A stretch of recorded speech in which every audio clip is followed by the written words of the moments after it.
Time for a couple of questions here.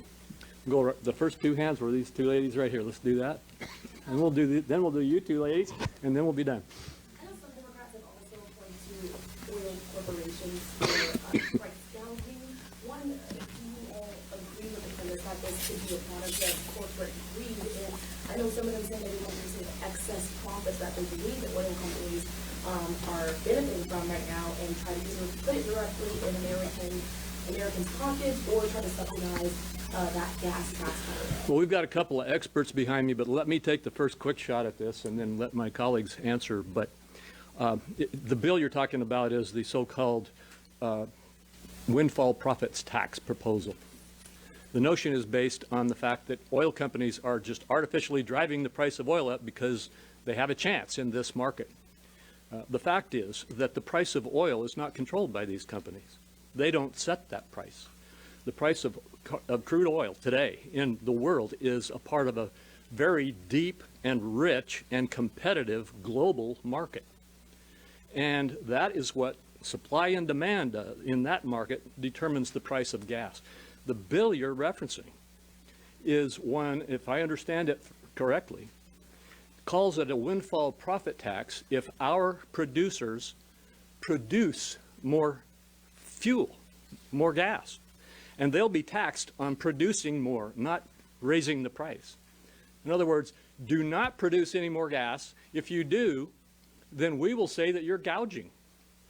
And you're making more money because you're selling more gas, not because you've gouged the price. Now, have I got that right? Just a quick comment on that. Referring to one, I'm referencing another one.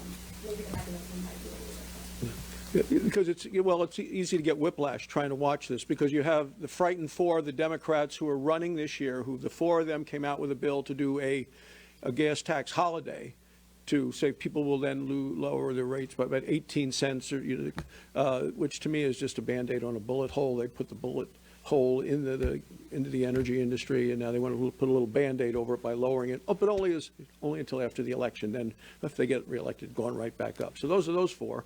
And then you have 12 others who want to put additional taxes if they produce more. We're still 1.3 million barrels of oil a day less being produced right now than we were before the pandemic. We need to produce more.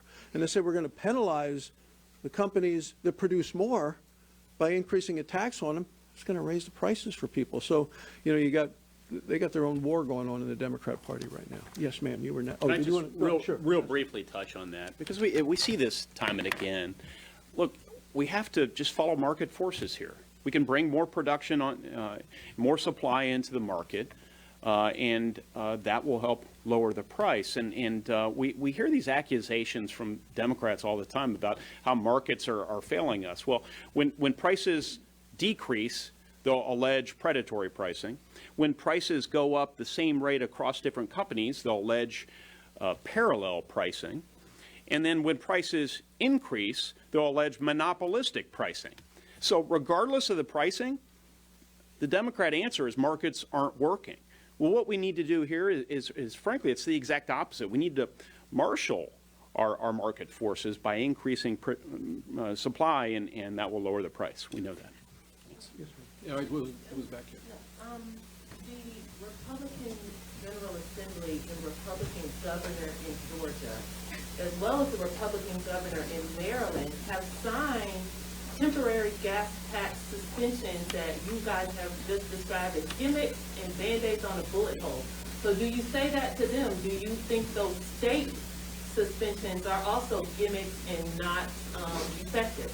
Well, I would just say every state has the right to determine its own policies. I think that a gas tax holiday, if you will, is something that every American would say, I'd love to have. It's 18 cents on that gallon of gas if it really does come off of the whole gallon. There are economists who say that it won't work, that it'll actually drive the price of gas up, or that it won't change the price of gas.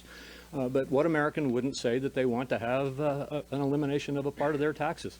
I think it's a gimmick, even if you accept it as on face as an 18-cent change in this chart. It's not a solution. And the main thing is, it's not a solution to what caused that price. It doesn't have an impact on that price unless the economists who say it will make it go up are right. So I don't know. I just tell them that, but it's their job. They can do what they want in their own And state. the only other thing I would add to that is, and I assume they weren't going after the federal tax holiday because they don't have the right to do that. It's probably, what do you say, a Maryland and a Georgia, and I'm not sure what the tax rates are in those states for the specifics of this, of the gas. Hillary.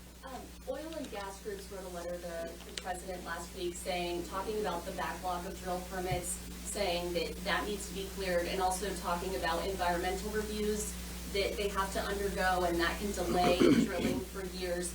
So if the Biden administration is serious at ramping up oil and gas production, should they immediately clear the backlog of drill permits and waive or expedite the environmental review process? And if they don't, can Congress do anything about that? Well, the short answer is yes, they should, and Congress could, but only if we can get the majority in both the House and the Senate to move that kind of legislation. Did I get that wrong, John? No, you're right. And then there's an idea in the House and reportedly under consideration by the White House that we would send stimulus checks to people to help pay for gas and kind of subsidize that in some way. Would that ultimately make the problem worse if inflation is the root of part of why gas is rising? My answer is yes, because essentially the inflation that we are seeing now is, I think, largely driven by the phenomenal amount of spending that has gone on from Washington, in not just in this last year, but in the response to COVID and in other activities. And if you add more federal spending, even if it's to give some temporary relief in terms of a gas card or something, you are adding to the demand side of that supply and demand economy that we live in. And the end result ultimately will be higher inflationary pressures. We've got to deal with the supply side, and that's what the message has been from here. Yeah, we're still 1.3 million barrels a day less made in the United States now than during the pandemic. And we need to get that up, and to just send, whether it's checks, whether it's gas cards, any of those things, it doesn't contribute to the solution of having more available energy for Americans to buy when they go shopping. Yes, the last question. Senator Schumer today pointed out that Republicans have blamed Democrats for delaying the aid sent to Ukraine, delaying actions against Putin. Senator Crapo, you want language codifying a ban on Russian oil to be added to the PNTR bill.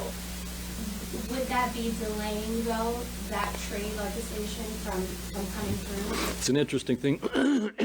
The bill you're talking about was originally a bipartisan, bicameral bill about 2 weeks ago. Right, before the president. Exactly. And at that time, the president intervened and said, stop that bill and take out the oil ban because I'm going to do it tomorrow.